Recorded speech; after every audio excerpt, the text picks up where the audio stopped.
Bismillahirrahmanirrahim. Assalamualaikum warahmatullahi wabarakatuh. Hi guys, today I will explain briefly about 5 subparts of materials that we have learned before. But before that, let me introduce myself. My name is Rina Setiawati with study number 216121255. And without any further ado, let's start our video. Reciting basmalah together. Bismillahirrahmanirrahim. Okay, in this video we will explain about 5 subparts. The first one is the function of evaluation. The second one we have authentic assessment, and then the third one rules and procedure in constructing test, and then the fourth one we have Bloom taxonomy, and finally we have validity. So check it out. Okay, the first one is about the function of assessment. Assessment is the evaluation or estimation of the nature, quality, or ability of someone or something. Okay, the function of evaluation. The first one is in learning. In learning, tests are used to measure students' language ability, to discover how much they have been learning, and to diagnose students' strength and weakness. And then the second one is in teaching. In teaching, tests are used to ensure effective of teaching, to improve teaching quality, and to obtain feedback on student learning. And then the third one is in research. In research, language tests have a potentially important role in virtually all research that is related to the nature of language proficiency, processing, acquisition, attrition, and language teaching. Okay, the second topic is about authentic assessment. Authentic assessment is an assessment which significantly focuses on measuring students' learning process, dealing with their behavior, knowledge, and their skills. Okay, the next one is about the kinds of authentic assessment. The first one is performance assessment. Teachers can do this by asking students to name the elements of the project or test that they will use to determine the completion criteria. And the performance assessment is used to involve the participation of the students. And then the second one is about project assessment. Project assessment is an assessment activity or assignment that must be completed by students according to a certain period or time. And project assessment is used to apply their attitudes, skills, and their knowledge. The third one is portfolio assessment. Portfolio assessment is a continuous assessment based on a collection of information that shows the development of students' abilities in a certain periods. And in the last one, we have written assessment.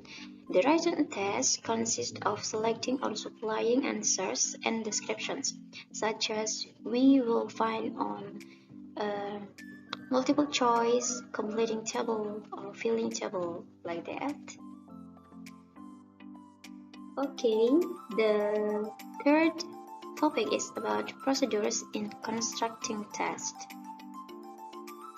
In constructing test, it's necessary to pay attention to the type of learning outcomes or the level of thinking ability which will be measured or assessed. And here we have 4 steps. The first step is planning test. The purpose of the evaluation process is to collect valid, reliable, and useful data about students. So we need to decide the question types, number of questions, and also the difficulty of levels. And then the second steps, we have preparing for test. In this step, the items are arranged according to the specifications table so as not to deviate too much. So in this step, we need to prepare the questions, the instructions, and also the answer keys. And then the third step is try to test. After the test is prepared, The next step is to try the test by passing the validity test. Validity should refer to the extent to which the test reflects the curriculum that you use in the school. And then the last step is evaluating test.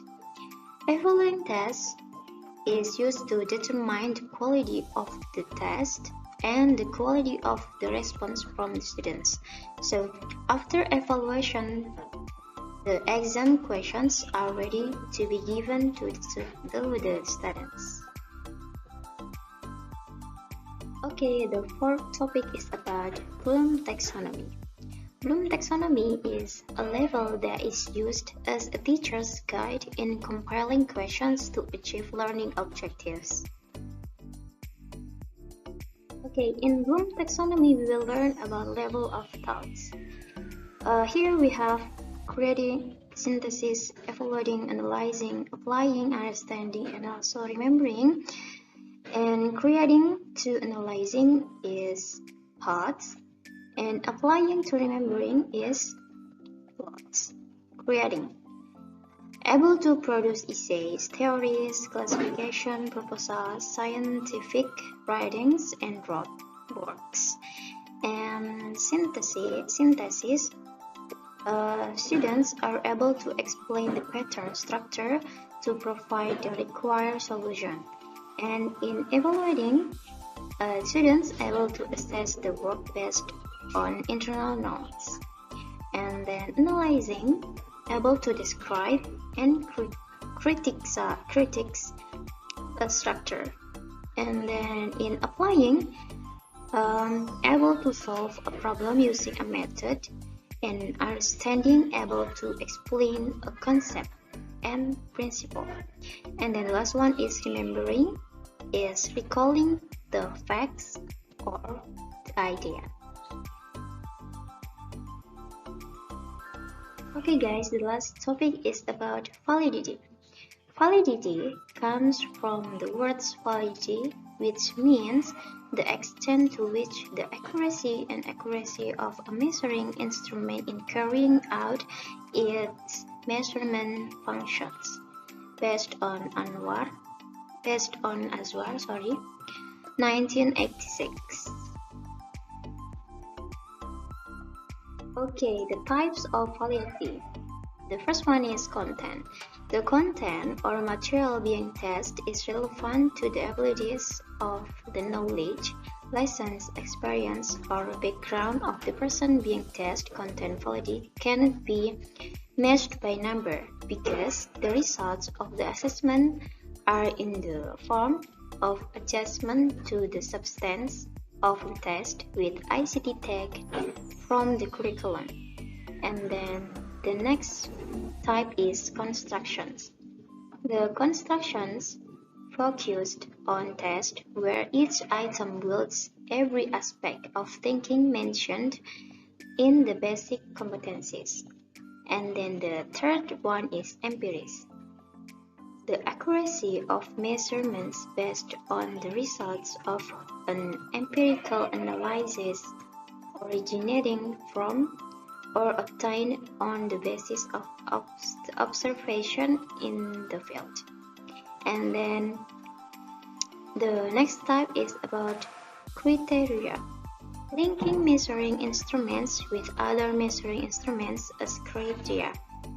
Whether the measuring instruments can be explained by correlations results with the criteria based on exciting theory, based on DeVillis 2003.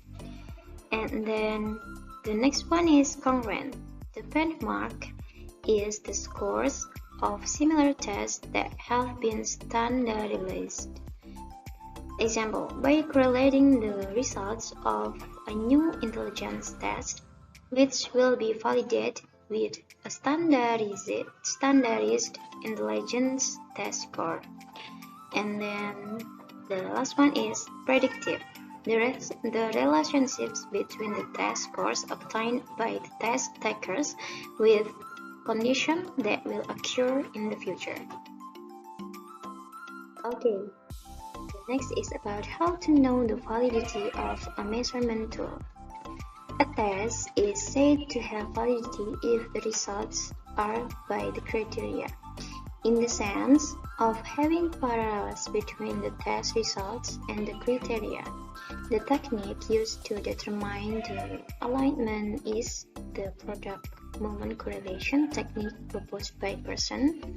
So, product-moment correlations, we can use this formula, and the formula description will be given at the end of the video, so check it out.